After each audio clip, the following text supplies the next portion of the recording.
Hey everyone, welcome back to the Opie Studio. Today I'm going to be reviewing Riverdale Season 1, Episode 7, Chapter 7, In a Lonely Place. Before I get into the review, just a couple of quick things to say. First of all, if you can please subscribe to my channel, I really appreciate it. I am trying to reach a goal of getting 200 subscribers before the end of 2020. I think this goal is possible if you please all go ahead and subscribe down below. Also, again, liking and commenting, subscribing, and turning your post notifications really help me in a lot of ways because it shows me that you guys engage with my videos. Without further ado, let's go ahead and get into the review. Before I get into it, just so you know, Wings of Fire book review is coming tomorrow. The first three books, we have The Dragonette Prophecy, we have The Lost Here, and we have Lost Here, and we have, I'm not sure, The Hidden Kingdom. Yeah, so those are the books that me and my dad are going to be talking about tomorrow. And then Saturday, I have a special interview coming with Rachel Wagner and Ryan Kim about Disney live action remakes. Stay tuned for that. Let's go ahead and get into the review. So, pretty much, this episode focused on three things in particular. We have the Betty, Polly, Alice, Penelope, Clifford, Cheryl storyline. That was the biggest one of the episode. We also have a little subplot of Betty and Jughead and their relationship we'll talk about. So we also have Jughead's home life will be definitely a big thing. And we'll have Veronica and Hermione at odds with each other. So those are going to be the main topics that we're going to talk about. So let's go ahead and start with talking about Betty, Polly, and the Blossoms, and Cheryl.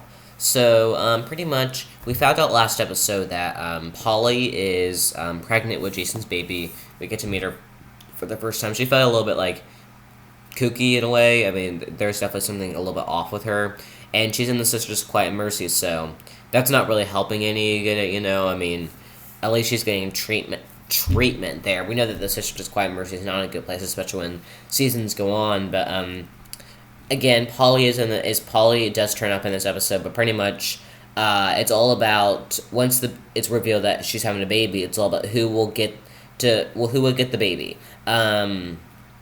So pretty much, the Coopers, so Alice and Hal and all of them, they want Polly and not the baby, and the Blossoms want the baby and not Polly. So it's like torn. And to be fair, the Blossoms are definitely not being fair in this situation. The Blossoms have never been fair. From season 1 to season 4, they have not changed a bit, except Cheryl's character development, but no other ones. And Penelope's the only one that's there, that still stays in the show. She doesn't have anything to do later on, but now you can see the grudge against Alice and Penelope that I would love to see it be explored later on because I want to see the feud between the Blossoms and the Coopers. That would be awesome for a flashback episode in season 5. Because that is such an important storyline that you can't not see it because it affects the character's development. So, pretty much, Betty and Cheryl do make some unlikely alliances because they have been at odds ever since episode 2 where, they were at odds over Polly, and, because since then, Veronica and Cheryl became friends. So that Betty and Cheryl was the only friendship really left to explore. So they eventually make up. But I think that they have to realize that, Polly is like a family member, not official family member from Cheryl's side, but Polly is like, well, technically, like, not like very distant. But, they have to share Polly. And to be fair, like, the Blossoms don't really deserve it, but then again, they need to have some sort of part in it, even if that's contributing money. And they should get to see the baby, because it's Polly's choice, and I want to see Polly grow as a character, and so far we're not really seeing that because I think that the Cooper and the Blossom grudge is getting in the way. You can also see the grudge against Cheryl and Polly because, again, the Blossoms don't want Polly. They do not like Polly at all. They're trying to be nice to Betty, but they're really not nice. I mean, it's the Blossoms, So that's kind of all I have to say about that. Pretty much, it's all about, like, who will get the baby, who will get Polly, and that's kind of like the big storyline between the Coopers and the Blossoms. We're also going to talk about Jughead's home life, and that was revealed a lot in this episode. Pretty much we get to see more of FP. He was a Southside Servant from episode 4, and now he's back as Jughead's father. He's been drinking, and the truth is that Jughead is not happy with his father in his condition. And to be fair, I mean that is fair. I mean, FP is a broken down mess in this episode and episodes to follow. So having FP like this is like fine now, but if it ever comes back, it's gonna be annoying. It does come back in season 2 actually, but I'm not gonna get into that because that will be for another video later on. So I think that the biggest thing about that is that Jughead is trying to grow a better relationship with his dad, and it turns out that he hasn't been living with him. He's been living at the school, and he's been taking showers there. No one knows that except when Archie finds out, and that's definitely something that Jughead is struggling with reconnecting with his dad, and they do eventually reconnect. There's also something between Fred and FP that we really don't know, like what's the fallout there. And we do find out that FP had been drinking during the time. We find out the Andrews construction. We find out the Fred heads. So a lot of Fred and FP's backstory is revealed in this episode.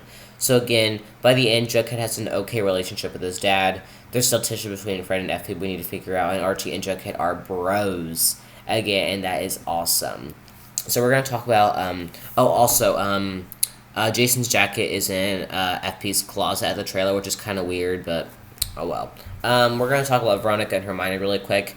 Pretty much ever since the fallout of Hermione's kiss with Fred last episode, Veronica and Hermione have been at odds. And it's also because Hermione signed Veronica's signature on the paper to make her an official person for Hiram's business and for Hiram to be bought out of Andrews Construction. Because they are the anonymous buyers, but Fred doesn't know that right now. So pretty much, I'm sorry, what was I going to say? Veronica and Hermione are at odds. I'm just going to say that because for some reason my head just went blank. Veronica and Hermione are at odds. They do eventually make up, but this is a relationship of which they explore later on because I want to see more of Veronica and Hermione.